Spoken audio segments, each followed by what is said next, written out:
Ciao amiche, ciao amici, benvenuti in un nuovo video delle gattare del canale di Scolo. Io sono Chanel e oggi parleremo di uno scrittore e dei film tratti dai suoi libri, e quello scrittore è Charles Bukowski.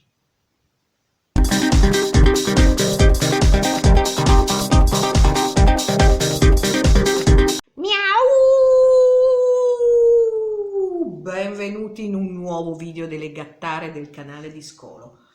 Oggi parleremo di un poeta maledetto, parleremo dello scrittore zozzone per antonomasia, parleremo di Charles Henry Bukowski e dei film tratti dalle sue opere.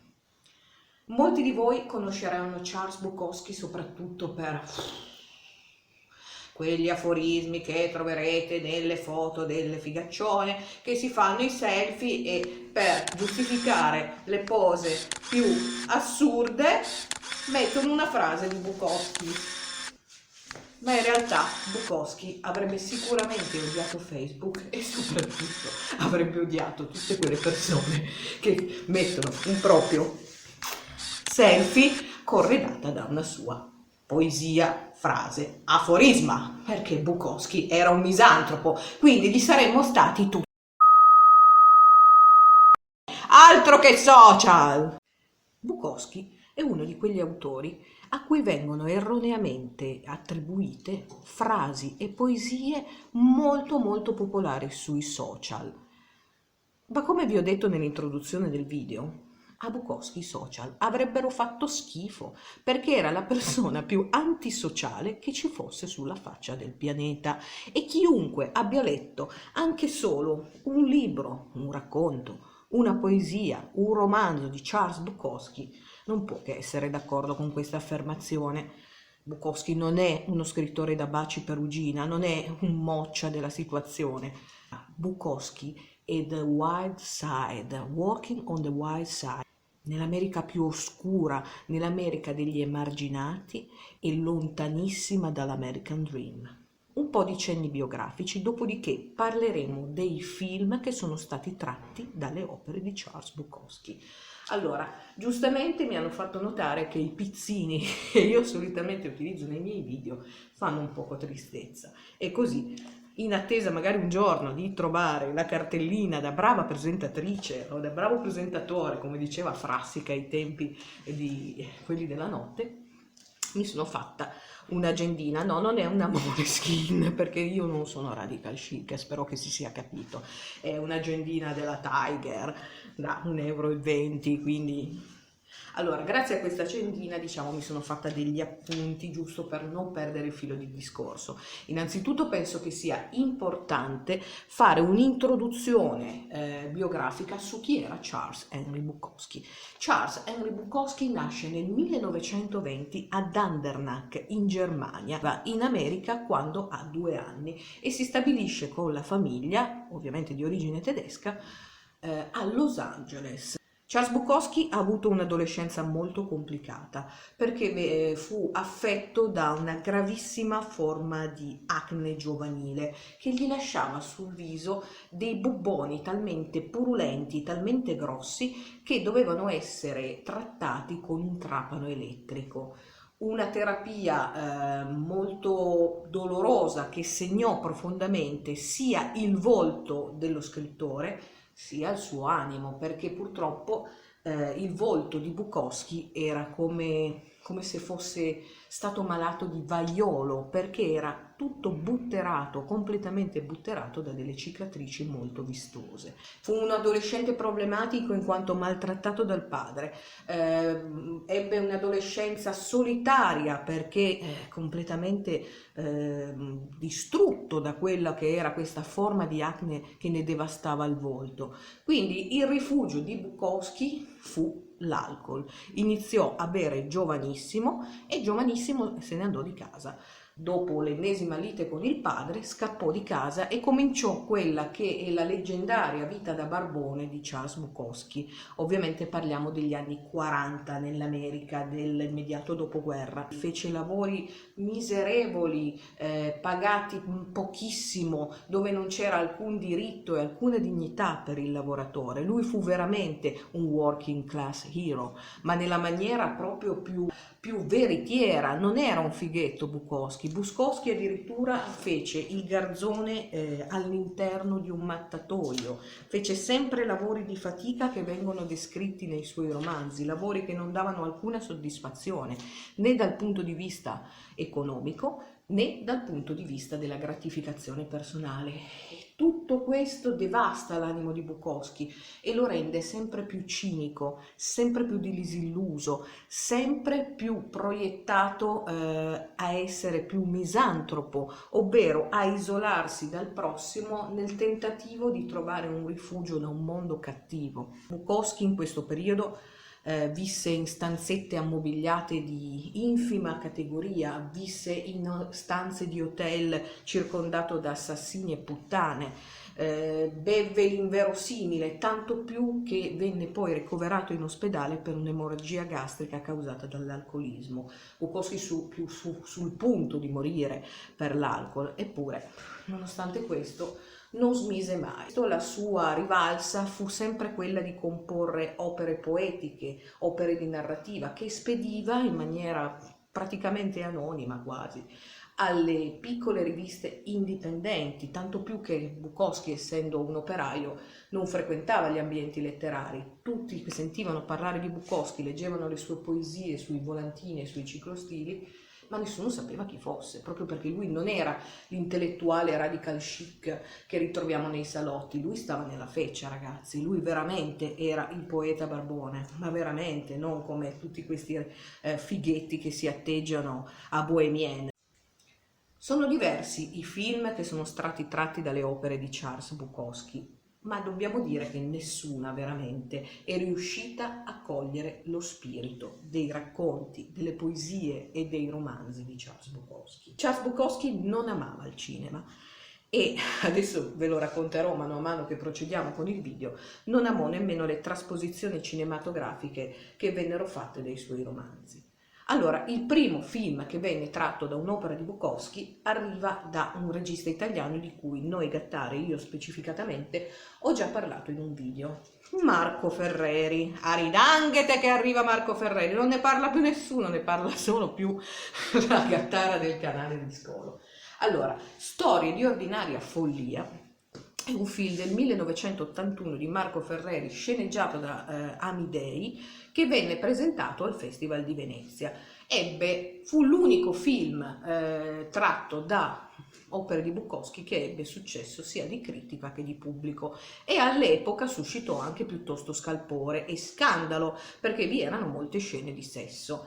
Il film è interpretato da Ben Gazzara e da Ornella Muti. Vi ricordate che nel video di Verdone vi ho detto che Ornella Muti per me non è una brava attrice?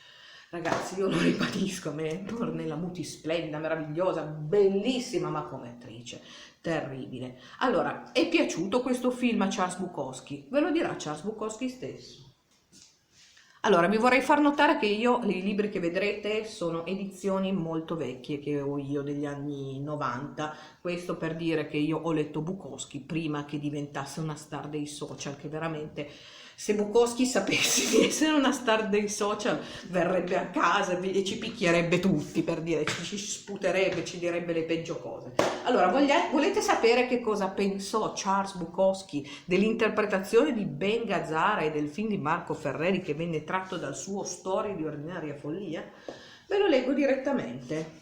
Il racconto si chiama Pazzo abbastanza ed è tratto da Niente canzoni d'amore. Tra le varie cose si racconta, diciamo, di questo film. Ben Gazzara diventa Ben Garabaldi e già lì si capisce che vuole un po' prenderlo per il culo, ma leggerissimamente, Ben Garabaldi partecipava a una lettura di poesia. Stava leggendo una poesia. Aveva addosso delle ombre scure. Era un brutto inizio. Man mano che andava avanti il film si rivelava molto peggiore di quel che avevo immaginato. Garibaldi recitava la sua parte come temevo che avrebbe fatto, moscio e tremendamente normale. Più si andava avanti e peggio era. Garibaldi continuava a poppare dalla bottiglia di vino, ma non beveva come uno che ne ha bisogno e non si ubriacava mai. Lo scopo del vino è che uno si ubriaca e così dimentica. Una cosa era riuscito a dimenticarla Garibaldi, si era dimenticato di recitare. Poi lui incontra Eva Mutton in un bar. Io sono stato in un centinaio di bar, ma non ho mai visto una donna come quella dentro un bar. Non era il tipo che va al bar semplicemente, più che altro pareva una modella con il pensiero per la testa e incapace di aprire bocca. Il film diventò così brutto che non riuscii più a trattenermi. Cominciai a urlare contro gli attori e dar loro degli ordini. Quindi anche a Charles Bukowski non piacque l'interpretazione di Ornella Muti, che era bellissima, pareva una modella, ma come recitazione terribile. La leggenda narra che durante la presentazione americana del film di Marco Ferreri, Charles Bukowski, ubriaco e incazzato nero, urlò "Buttatelo al cesso, buttatelo al cesso". Insomma, storie di ordinaria follia. A Bukowski fece proprio schifo. Il libro da cui è tratto è questo, e tra l'altro ha la stessa locandina del film di Ferreri, perché ripeto, io ho delle edizioni piuttosto vecchie della Feltrinelli di Bukowski. Abbiamo capito che a Charles Bukowski non piacque nella maniera più assoluta il film di Marco Ferreri. A me, Gattara del Canale di Scolo, è piaciuto il film di Marco Ferreri? Ma no, assolutamente no. È noioso, è lungo, è barboso e non riesce assolutamente a cogliere l'essenza di Charles Bukowski. Sì, ci sono i suoi scenari, c'è l'America dei derelitti ed è l'America degli anni 70, perché il film è dell'81, quindi fine anni 70, quindi diciamo che come scenario e immaginario ci siamo. Ma che palle, ragazzi, quello che non vi dicono i social, quello che non vi dicono i film tratti dai libri di Bukowski, è che Bukowski era divertentissimo, è divertentissimo da leggere. Bukowski è una miscura unica di disperazione, tragedia e comicità. È disperatamente divertente Charles Bukowski e nessuno è mai riuscito a cogliere questo aspetto del suo modo di scrivere. I film tratti dai libri di Bukowski o sono stupidi e inverosimili, oppure sono così tragici e così pesanti che veramente c'aveva ragione il vecchio Hank quando diceva "buttatelo nel cesso". Quindi il film di Marco Ferreri, lento, quei film intellettualistici tipici degli anni 70, di questi registi che erano tanto appoggiati dal partito, e allora il partito li portava avanti, recensioni straordinarie, quanto è bravo, dovete vederlo tutti, e facciamo il cineforum, e che palle, ma che rottura di palle, grazie al cielo tutto questo non c'è più. Sì, è vero, abbiamo anche pochissimi bravi registi rispetto al passato, però diciamo che almeno un po' di questa zavorra intellettualoide di parte un po' ce la siamo levata dalle balle. Ecco perché veramente, per carità, Marco Ferreri poi ha fatto altri film interessanti, ne abbiamo parlato nel video che vi lascerò in descrizione. Film brutti, ha fatto anche dei film interessanti, però per la maggior parte delle opere che se tu le guardi adesso con gli occhi dello spettatore del 2020 dici ma no, ma perché? Ma cosa ho fatto di male per meritare di guardare un film così noioso e così che palle, cioè che palle, ragazzi, veramente Bukowski non meritava una trasposizione così. Tra l'altro Storie di ordinaria follia è il libro che più vi consiglio di Charles Bukowski per iniziare, perché è divertente, scorrevole. L'altro film che ha avuto abbastanza rilevanza del panorama cinematografico degli anni 80 tratto da un'opera di Bukowski è Barfly. Tra l'altro non so se si dice Barfly o Barfly, presumo Barfly, moscone da bar. Eccolo qui, Barfly, per la regia di Barbet Schroeder con Faye Dunaway e Mickey Rourke. Faye Dunaway dà un'interpretazione molto convincente di questa donna disperata, un tempo benestante, che divorziando dal marito ha perso ogni beneficio, ogni benefits. Quindi le interpretazioni di Faye Dunaway assolutamente promossa. L'interpretazione di Mickey Rourke, lasciatemelo dire, è eccessivamente gigionesca. Per tutto il tempo vedrete Mickey Rourke che cammina tutto ingobbito, tutto così, cioè troppo gigionesco. È vero che interpreti un ubriacone che fa botte con il barista, però veramente troppo stilizzato, troppo esagerato, gigionesco, come si dice. Quindi sicuramente si tratta di un film divertente, quindi ha saputo cogliere l'ironia fortemente presente nei romanzi e nei racconti di Bukowski, però non ne ha saputo cogliere la tragicità. Mentre il film di Ferreri è troppo tragico e non coglie l'umorismo, questo invece è troppo stupido e non ne coglie la profondità e la tragicità dell'opera di Bukowski. Insomma, o li fanno divertenti o li fanno troppo tragici, non riescono i film ad avere quella giusta mescolanza, ripeto, di tragedia e comicità che sono tipici delle opere di Bukowski. Mi affanno.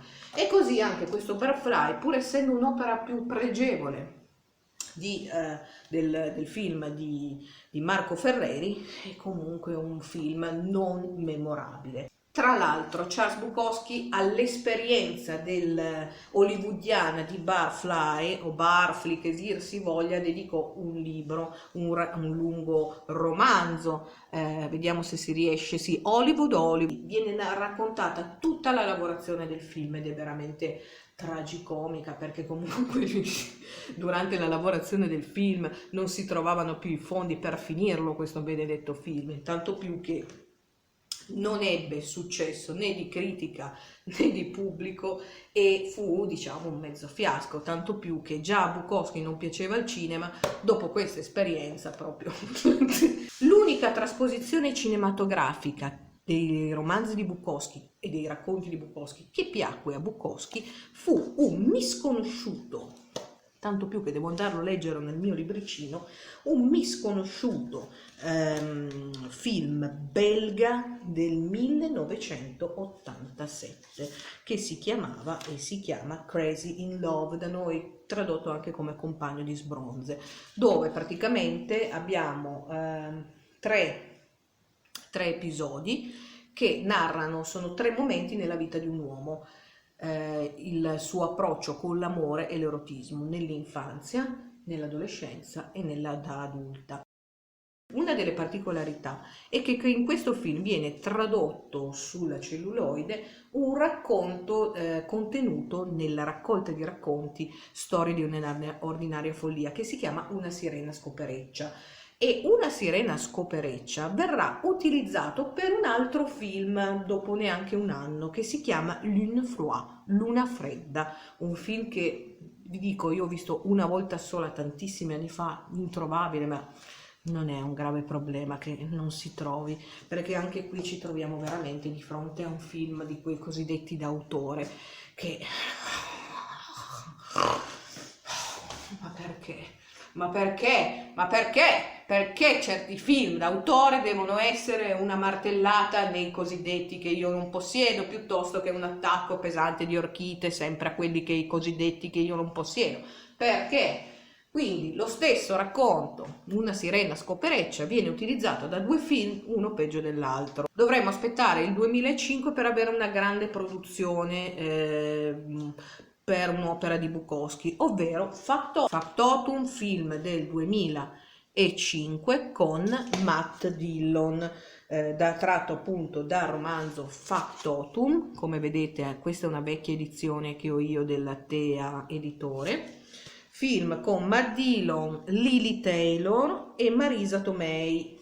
È bello questo film, sicuramente tra quelli che abbiamo nominato fino adesso è sicuramente il migliore, perché comunque ha una fine, ha un inizio, si capisce, viene raccontata piuttosto bene nella sequenza cronologica quella che è stata l'esistenza precaria con questi lavori manuali sottopagati di Bukowski. Lo spirito viene ben dipinto, è tutto tragico. Non c'è un briciolo di umorismo, non si ride mai, quando una cosa che succede leggendo i libri di Bukowski è ridere, è divertente.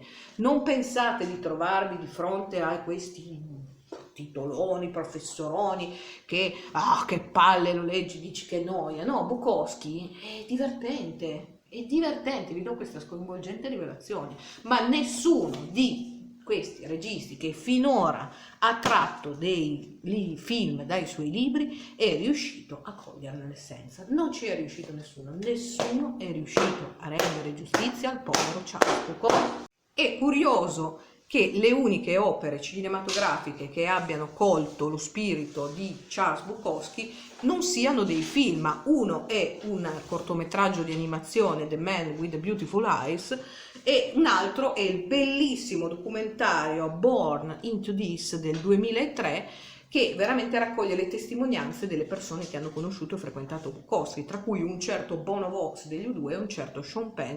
Quindi le uniche due opere che vi consiglio di guardare in merito a Charles Bukowski non sono film, ma è un cortometraggio animato, ripeto, The Man with the Beautiful Eyes, e il documentario Born into the... Tutto il resto, come disse Bukowski all'anteprima del film di Marco Ferreri, mi spiace, ma buttatelo nel cesso, perché veramente le uniche due opere degne di nota sono il documentario e il film di animazione. Per il resto lasciate perdere. Questo lungo video è finito, ma prima di finire vorrei fare dei ringraziamenti e dei saluti. Voglio ringraziare la youtuber La Viandante per averci dedicato un piccolo video con una piccola recensione riguardante il nostro canale delle gattare del canale di Scolo. Ci fa piacere che ci sia un'atmosfera di fratellanza, amicizia e collaborazione e simpatia reciproca tra canali YouTube. Come vi abbiamo detto più volte, noi non siamo un canale di dissing, ma anzi proponiamo un modo di stare di YouTube che sia all'insegna della buona creanza e della pacifica convivenza. Un altro saluto che voglio fare è alla nostra amica Graziella Del Vescovo, che una sera vi ha anche ospitato in una delle sue live. Chissà che magari in futuro non vi partecipi ancora se riesco a trovare delle cuffie decenti. Quindi un grandissimo saluto a Graziella Del Vescovo, un grande saluto alla Viandante, e noi siamo assolutamente aperti alle amicizie tra youtuber, quindi non dissing ma amicizia.